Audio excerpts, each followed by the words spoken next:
Yun guys, good morning sa inyo lahat. Yan, for today's video guys, nandito pa rin tayo kay Premium Bikes Corporation. At for today's video guys, halika sa loob.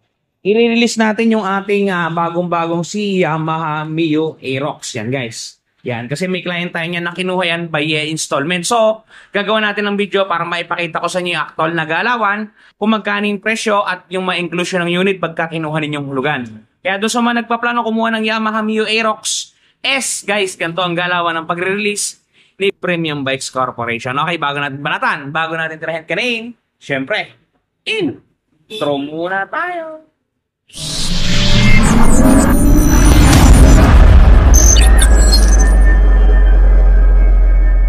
And guys, ipinapalabas na natin kay Joven ang ating unit para mapunasan at mai-ready na habang yung client ay papunta na dito sa ating branch. Siya, nag-iisang unit na lang yan guys ng Yamaha Mio Aerox S. Yan. Yan yung kanya napusuan.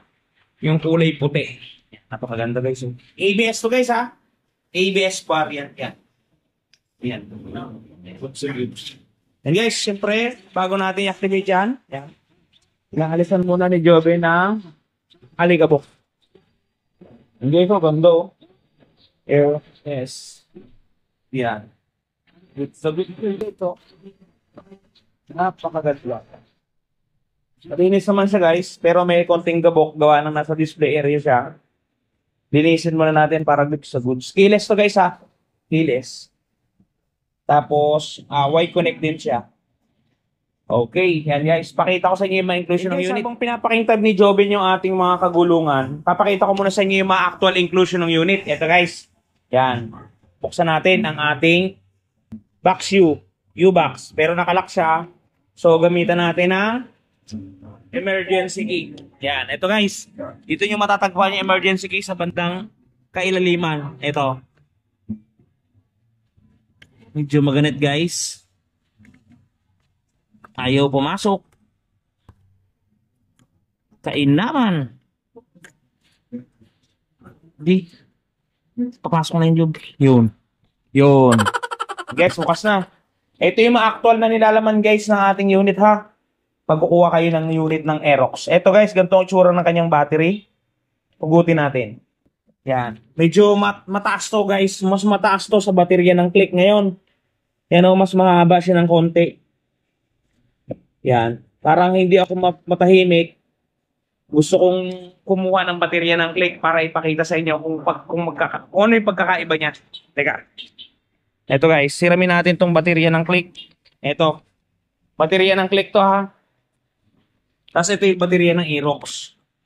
Ayan guys, tama yung aking hinala. Mas mahaba yung baterya ng Aerox natin kumpara dun sa baterya ng Honda Click. Yan o, mas matayog. Ito sa Aerox ha. Ito sa Click. Mas matayog yung baterya ng ating Aerox. So, balik muna natin to sa unit. Yan. Mas matayo guys, yung baterya ng Click natin. Balik na natin. Activate mo na jobs. Sunod, meron tayo ditong kasamang visor. Yan. Visor. Meron tayong owner's manual tsaka warranty guidebook. Yan.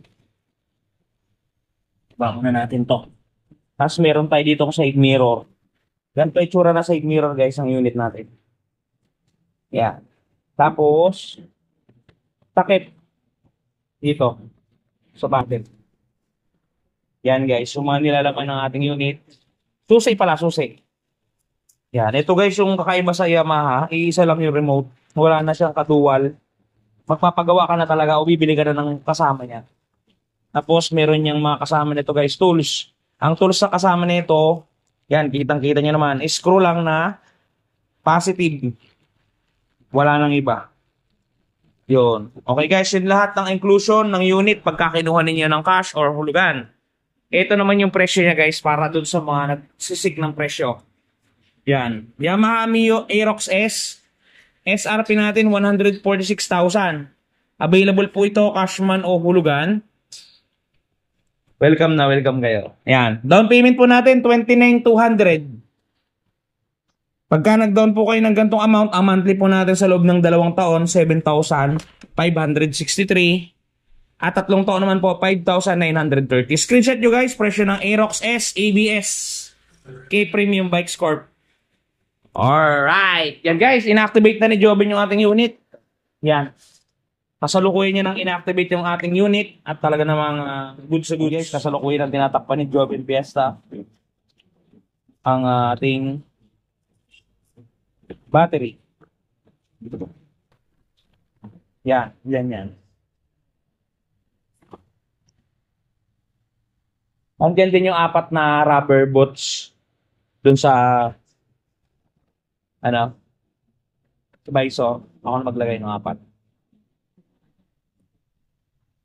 Yan. Habang ina-activate guys, Joven, dito. May 4 yan na rubber na nut. Dito yan para sa visor. Dito kinakama yan. Yan, dyan. Dito. Dito. Tapos dito. Yan guys. Dyan yan. Para pag nilagay natin mamaya yung visor, dyan natin itutornilyo. Yan guys. Ito yung visor natin guys. Oh. Buksan natin.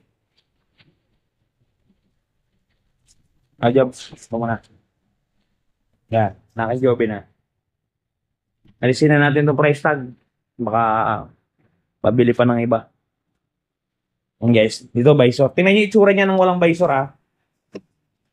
Yan. Yan yung itsura niya ng walang visor. Tandaan niyo mamaya. Pag nilagyan ng visor, mas popogi yan. Yan. Tingnan nyo guys maigi. Yan. Pag may visor na. Di ba? Kumikisig. Yan para siyang tumatapang. Di ba Jobs? No. Pagkain ng ano yan Jobs? Ano yan? Pagkain ng pangkat. Yan.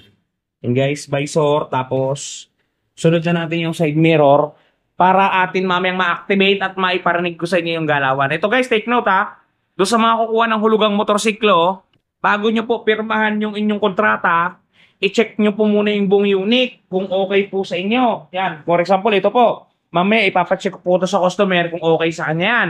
Ngayon, pag sinabi ng customer na ayaw ko yan, hanapan nyo ko ng ibang unit, hindi po natin itutuloy yung ating pag-transact. So, hahanapan natin siya ng bagong unit. Kasi once na umuo siya, pumirma siya ng kontrata, hindi niya chinek yung unit, inilabas niya yung unit ngayon sa branch, umuwi na siya sa kanila.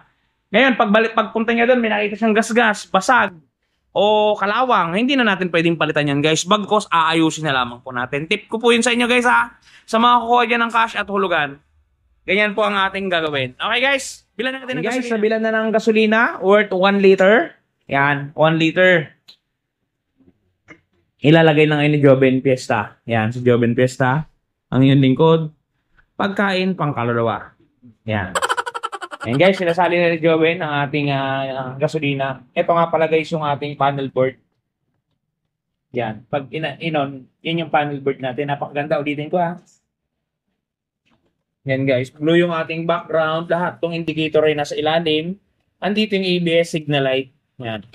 Tapos ito yung pinaka main panel board natin. Ganda guys. Fully digital. Talaga namang may mga nangyayari na hindi natin pigilan. Yes. Start natin. Start the engine. Yan. Ayaw niya pa. Naninibago pa siya guys. Ayaw mag-start pa. Yan guys, sumandar na yung unit natin. Diba?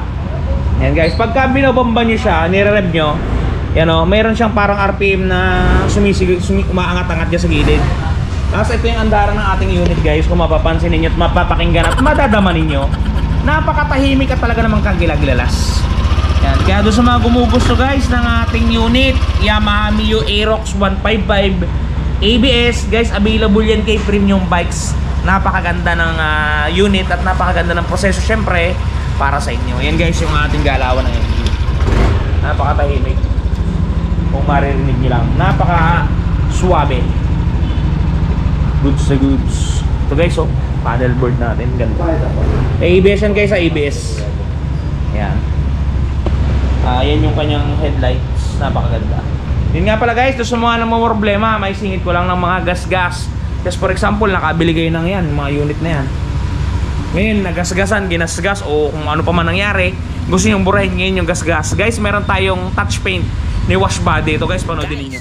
The long wait is over. Eto guys, dun sa mga namomroblema na mga gas ng kanilang mga minamahal na motorsiklo, nandito na ang touch paint ni Wash Body. Napakadaling i-apply, parang sumusulat ka lang sa papel, isusulat mo lang dun sa mismong nagasgasan at talagang sasabay na siya sa pinakakulay ng inyong pairings. Yan, kung mapapansin niyo ang before at after natin, mistulang na bura ang mga pinagdaan ng gasgas, ang mga natamo na hindi sinasadyang galos ay mistulang na bura.